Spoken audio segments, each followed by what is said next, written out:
Hi Pisces, this is Pisces Hub. Welcome to my channel. So for today's video, gamitan natin itong The Keeper, the Fortune Telling card. Gagawa tayo ng daily reading for Pisces. Alamin natin kung ano mga posibleng mangyari for Pisces sa araw na ito. Okay? So, reminder lang po Pisces na ito. Ay, saglit lang. Open natin to. Sige po. Concern. So, there is someone na concerned sa'yo Pisces or ikaw yung concern. Okay? So, basahin natin mamaya ano yung concern na yun, okay? So, again, this is a general reading po. So, pwede pong mag-resonate, pwede pong hindi, okay? And, pasensya na po sa mga malalakas na uh, ulan sa labas.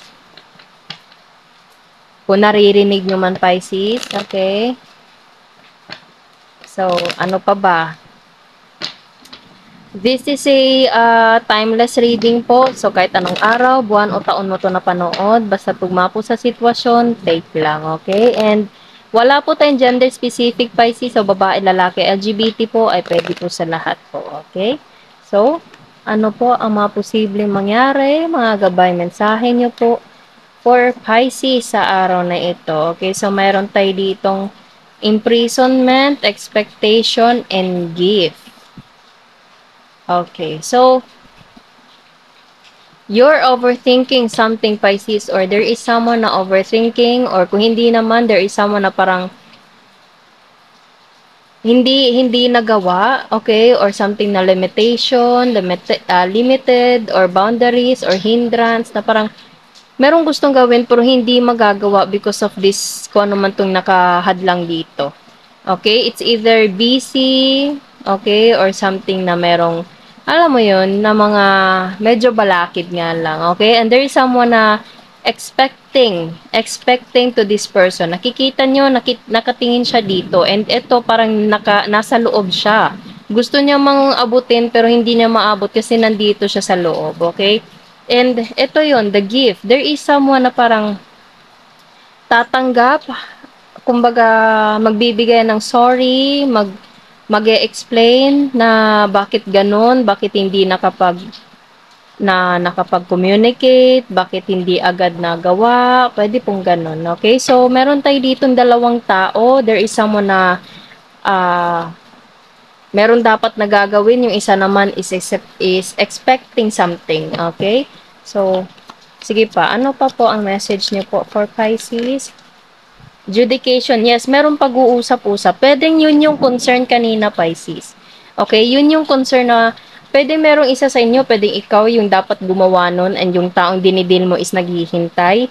Or pwedeng ikaw yung naghihintay, Pisces, and yung taong dinidil mo is hindi pa niya nagawa, okay?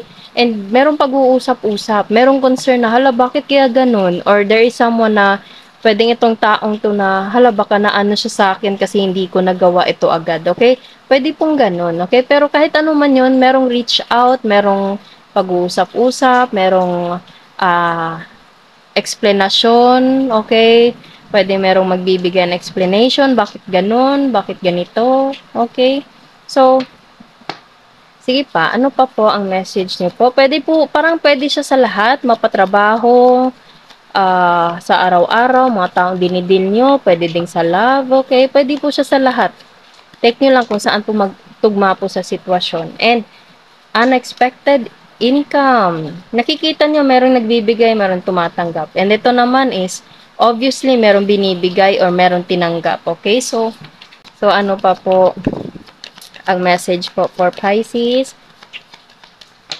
sa araw na ito?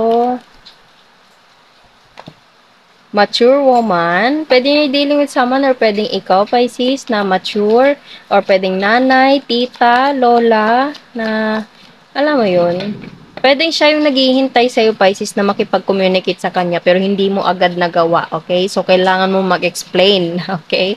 And, pathway. Okay. Sige. Ano pa po? Isa pa pong card for Pisces and bottom of the deck na tayo dito. Oh, wow. Marriage.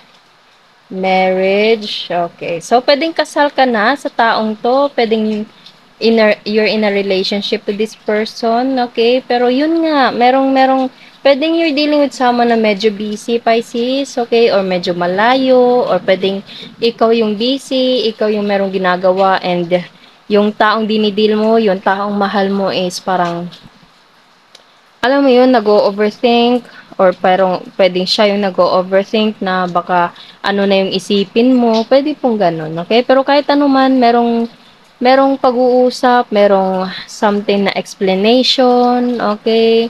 Na ganito yung nangyari, ganito yung ano, bakit hindi ko nagawa yung ganito, okay? So, pwedeng kailangan mo mag-explain someone na mas matanda sa'yo, Pisces, or pwedeng there is someone na mas matanda na kailangan mag-explain sa'yo, okay? And there's a pathway.